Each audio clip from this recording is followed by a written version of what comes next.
video, I'm going to quickly go through how to use audience insights and how to do interest targeting for your ad sets. So you just want to go into audience insights on Facebook. You can find this in your business manager by just going to the top left corner and then scrolling down to audience insights right here. Since I've got the tab up already here, just going to go into it. So what you want to do is you want to target everyone on Facebook, and say you're not too well educated on the niche that you're going after. You want to start doing your research. So the things that I start with, to give you guys an example, I'll just be using like baby products as an example. And obviously because I'm not a mum, I don't know too much about mums with infants or babies. So I'm going to do my research now live with you guys. So I'm just going to start by typing in mum with infants and then plus like magazines, and let's see what comes up. So let's have a look at this. And also because I'm targeting America, I just want to be specific to America. So let's just have a look at some of these publications. Fit pregnancy, let's see if this comes up. So in the interest here, you want to go type in the interests that you have in mind. So it does come up.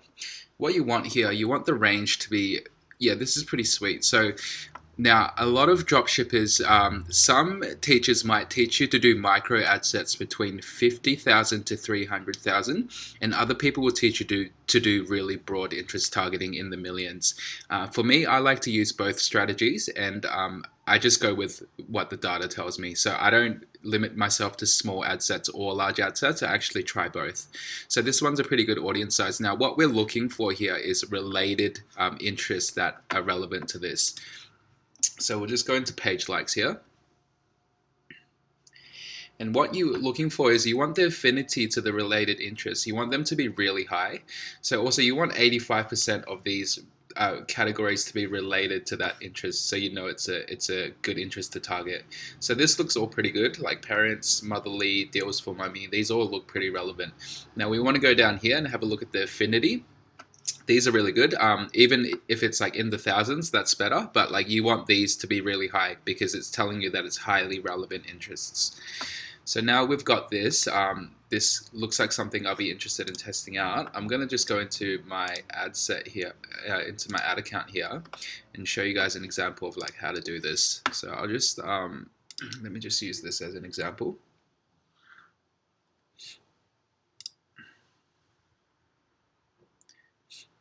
Now,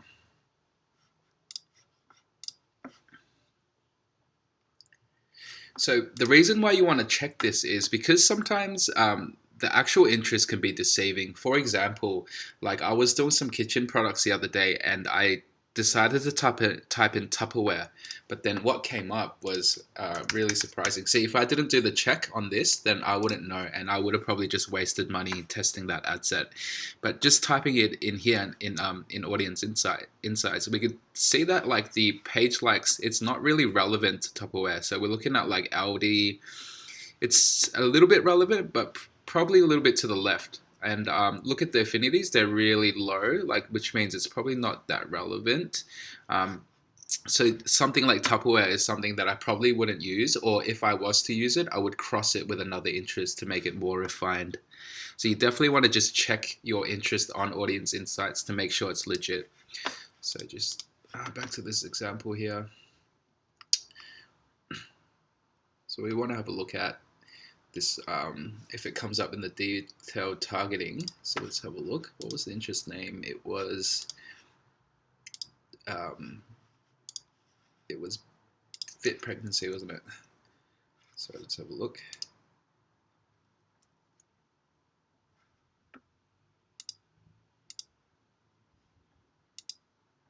Sorry guys, bear with me.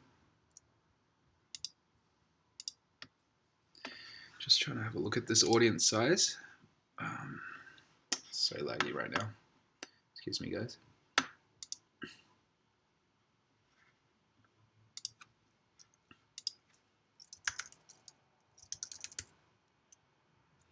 It does come up.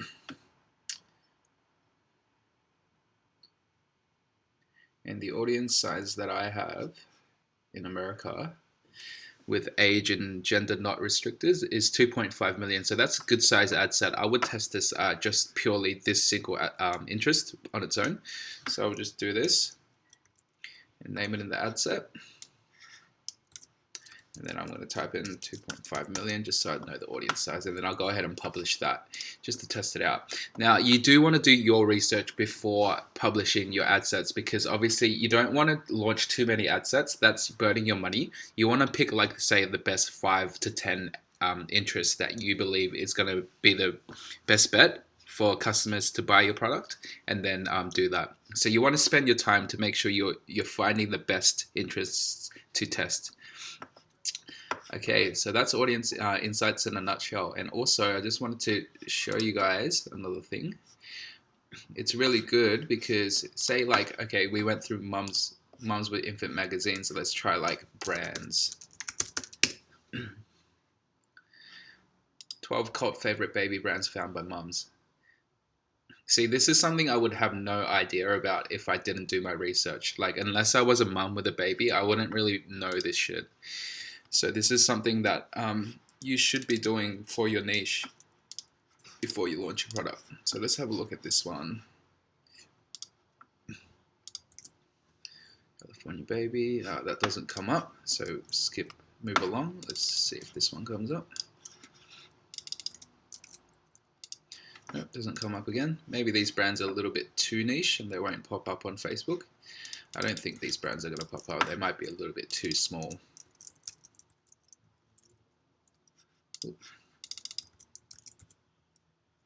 Yeah, these aren't coming up.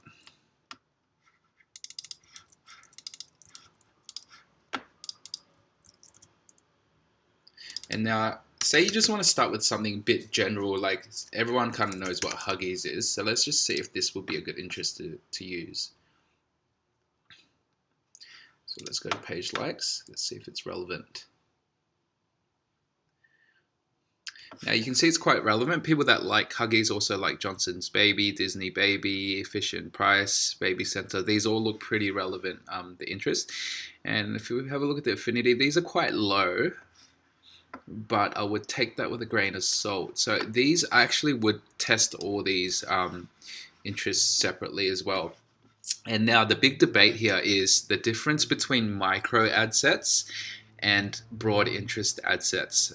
So micro ad sets is defined to anything below 300,000 in audience size, and broad interest audience size is anything over 1 million.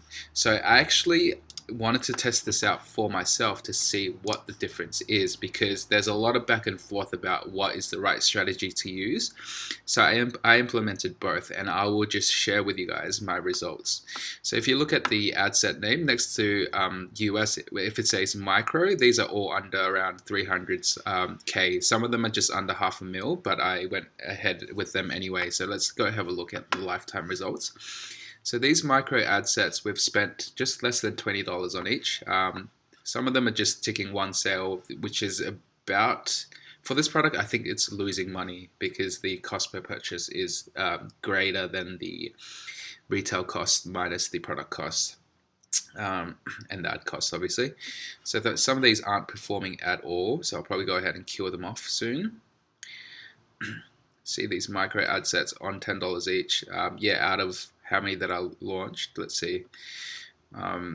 We've got 1, 2, 3, 4, 5, 6, 7, 8, 9, 10, 11, 12, 13, 14 micro ad sets. And out of them, only 1, 2, 3, 4, 5, 6, 5 of them clock sales, and none of them clock more than 1 sale, so not that great at the moment. Now let's have a look at the broad interest size audiences. So these are all in the millions. Look, 4.2M, 9.2M, 5.6 million. These ones spent a little bit more than the other ones because I was testing these ad sets longer than the micro ones. So these, the data here is going to be a little bit skewed, but I'll give you guys the results here. So we spent about $70, got 4 sales, $16 per purchase. Still a little bit high for what we want, but it's on par with the micro ad sets. Obviously the micro spent less, so less time testing.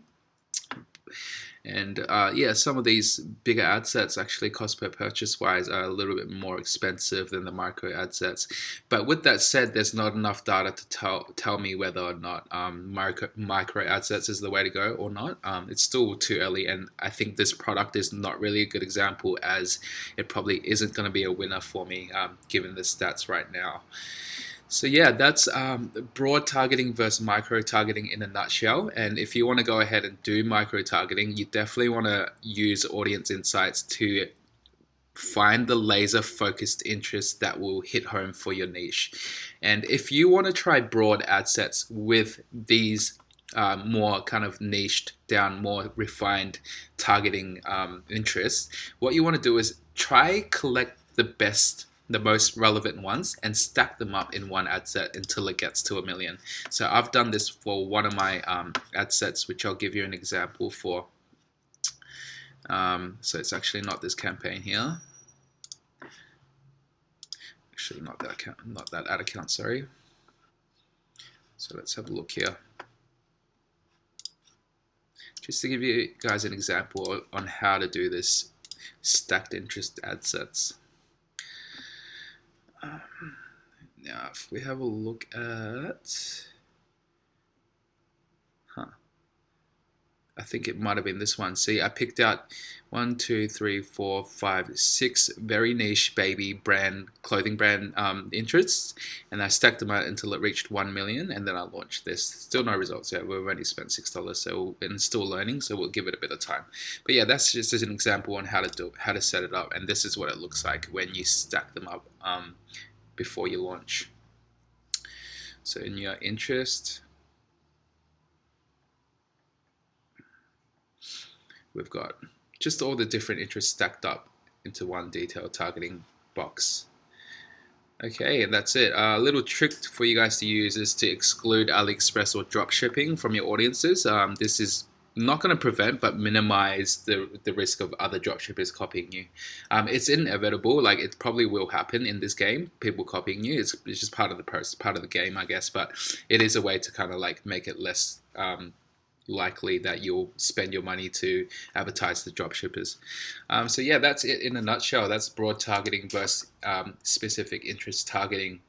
If you guys have any more videos, if you guys have any more questions, feel free to just ask me, hit me up on my email or message me on Facebook and Instagram. Tune into the live call on Wednesday at 1 p.m. New Zealand time / 11 a.m. Melbourne time.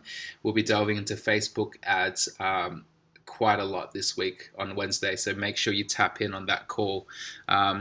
Give this video a like, subscribe if you're into my shit, and thanks for watching.